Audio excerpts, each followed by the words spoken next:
வணக்கங்க. பதிவை பார்க்க வந்தவர்களுக்கு சக்தி கிச்சனின் நன்றியும் வணக்கமும். பார்த்திங்கன்னா இப்போ நீங்கள் பார்த்துக்கிட்டு இருக்கிறது எல்லாமே உப்பளம். ஒரு வாரத்துக்கு முன்னாடி மழையில் காணோன்னு நான் சொன்னேன் இல்லையா, ஃபுல்லாக மழை தண்ணி நிரம்பி நின்ன உப்பளங்கள் தான் இப்போ இப்படி இருக்குது.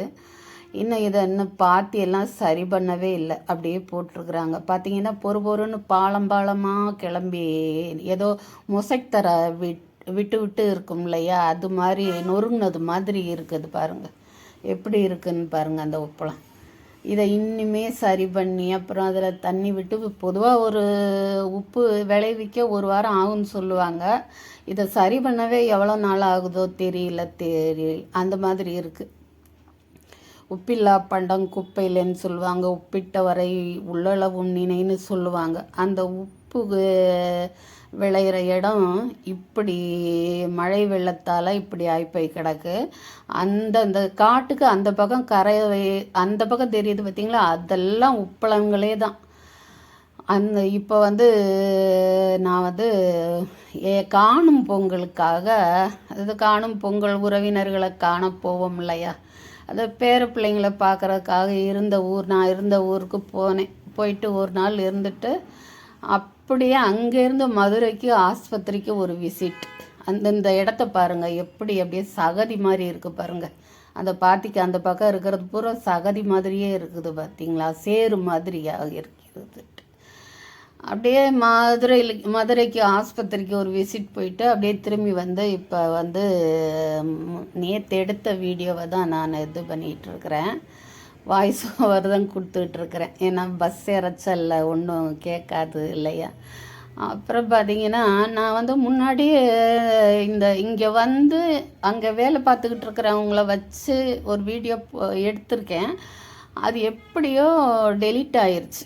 அப்போவே இந்த வேலை செய்கிற பிள்ளைங்கெல்லாம் மேலே ஒரு சட்டை போட்டு தலையில் ஒரு துணி கட்டிட்டு வேலை பார்ப்பாங்க.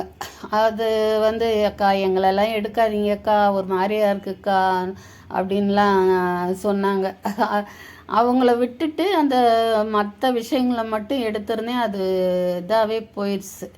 அப்புறம் பார்த்திங்கன்னா நாங்கள் இருந்த ஊர்லேருந்து இங்கே வேலைக்கு வருவாங்க. அங்கேருந்து இங்கே தூத்துக்குடி பக்கமெல்லாம் இங்கே தான் உப்பளங்கள் இருக்கும். அங்கே வேலைக்கு வருவாங்க. எத்தனை மணிக்கு வருவாங்கன்னு பார்த்தீங்கன்னா காலையில் 3 மணிக்கெல்லாம் கிளம்பி வந்துடுவாங்க. அவங்கள கூட்டிகிட்டு வர்றதுக்கு இங்கேருந்து வண்டி அங்கே வரும். அந்நேரம் கரெக்டாக 3 மணிக்கு ரெடியாகி கிளம்பி வருவாங்க. என்ன வேலை பார்த்துருப்பாங்க பாவம். 3 மணிக்கெல்லாம் கிளம்புனா வீட்டில் ஒரு வேலை ஆயிருக்காது. ஏதோ முதல் நாள் சமைச்சதை எடுத்து வச்சுட்டு சாப்பிட கொண்டு வந்திருப்பாங்க, அவ்வளோதான். அன்றைக்கி ஃபுல்லாக வெயிலில் நின்று அந்த சாப்பாடை சாப்பிட்டுட்டு திரும்ப வீடு சேருவாங்க. நான் நினச்சிருந்தேன் நம்ம ஒரு நாள் அவங்களா போய்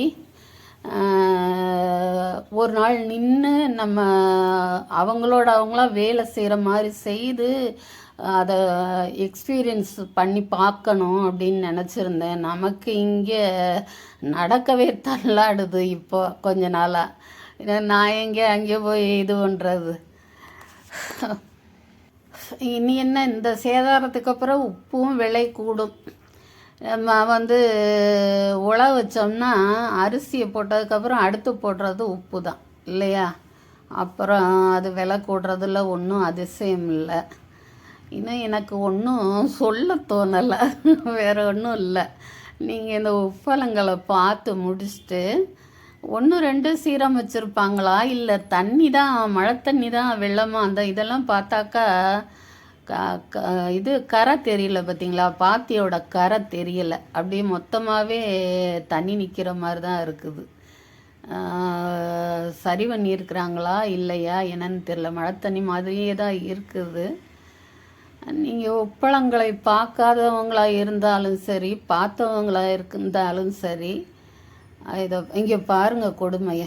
அது அப்படியே கட்டியாக சகதி மாதிரி ஆகியிருக்கு. ஒரு இடத்துலலாம் பார்த்திங்கன்னா உப்பு மலை மாதிரி குமிச்சு போட்டிருப்பாங்க. அது பூராமே அப்படியே மண் மாதிரியே ஆகி இருந்துச்சு, மண்ணோட கலர்லையே மாறி இருந்துச்சு. அதெல்லாமே காசு தானே, அது பூரா அடிபட்டுருச்சு. இதெல்லாமே வேஸ்ட்டு தான். அது பாருங்க எப்படி இருக்குன்னு சொல்லிட்டு ரொம்ப மனசுக்கு கஷ்டமாக இருக்குது. எல்லாருக்கும் எல்லாரோட தொழிலும் பாதித்தது மாதிரி இந்த தொழிலும் இப்படி பாதிச்சிருக்கு. நம்ம என்ன செய்ய முடியும்? உப்பை காசு கொடுத்து கூடுனா விலை கொடுத்து வாங்க தான் முடியும், அவ்வளோதான்.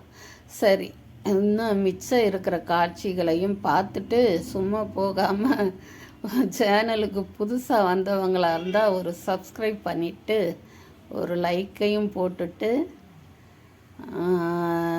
உப்பளங்கள் எப்படி இருக்குன்னு பார்த்து மனசு வேதனைப்பட்டுக்கங்க. வேற ஒன்றும் சொல்கிறதுக்கு இல்லை.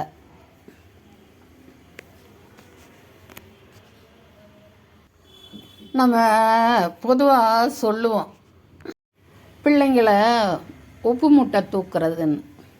ஆனால் அந்த உப்பு மூட்டையை தூக்கி பார்த்தா தான் தெரியும்.